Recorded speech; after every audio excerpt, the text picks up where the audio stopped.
Hi viewers, welcome to Telugu వార్త. తిరుమల తిరుపతి దేవస్థానం గురించి, అందులో కొలువై ఉన్న వెంకటేశ్వర స్వామి వారి గురించి ప్రత్యేకంగా చెప్పాల్సిన పని లేదు. ఆ తిరుమల వెంకన్న భక్తులకు ఇదొక రకమైన శుభవార్త అని చెప్పుకోవచ్చు నేను చెప్పబోయే మాట. ఎందుకంటే శ్రీవారి మొబైల్ ఫోన్స్ దక్కించుకునే అద్భుతమైన అవకాశాన్ని కల్పిస్తుంది టీటీడీ. అదేంటని ఆశ్చర్యపోతున్నారా? టీటీడీ మొబైల్ ఫోన్స్ ఏంటి అనుకుంటున్నారా? తిరుమల శ్రీ వెంకటేశ్వర స్వామివారి ఆలయం, ఇతర అనుబంధ ఆలయాల్లో స్వామివారికి భక్తులు కానుకలుగా సమర్పించిన మొబైల్ ఫోన్లను భక్తుల కోసం వేలం వేస్తున్నారట. ఆగస్టు 4 నుంచి ఆగస్టు 5వ తేదీ వరకు టీటీడీలో ఆన్లైన్ ద్వారా ఈ మొబైల్ ఫోన్లను మీరు వేలం వేసుకోవచ్చు. అది కూడా స్వామివారికి కానుకగా ఇచ్చిన మొబైల్ ఫోన్స్ అండి.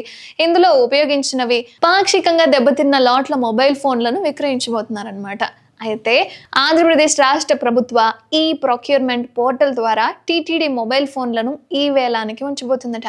ఈ వేలంలో వీటిలో carbon, LYF, Nokia, Samsung, lava, itel, Lenovo, Philips, LG, Samsung, Oppo, Poco, ఇక ఏవైతే కంపెనీలు ఉన్నాయో అవన్నీ కూడా ఇందులో ఉంటాయన్నమాట. ఇక ఇతర మొబైల్ ఫోన్ల ఈఏఐడి నోస్ 25,180, 25,181, 25,182, 25,183 ఆన్లైన్లో అయితే ఈ వేలం వేయబోతున్నారట. ఈ మేరకు టీటీడీ వివరాలు కూడా చెప్పింది. ఇక మరిన్ని వివరాల కోసం టీటీడీ వెబ్సైట్ను సందర్శించవచ్చు అని కూడా చెప్పింది. మీలో ఎవరికైనా ఆసక్తి ఉన్నా, తిరుమల వెంకటేశ్వర స్వామివారికి సంబంధించిన మొబైల్ ఫోన్స్ మీకు కావాలి అనుకున్నా డిస్క్రిప్షన్లో నేను లింక్ ఇస్తాను. Go and check once.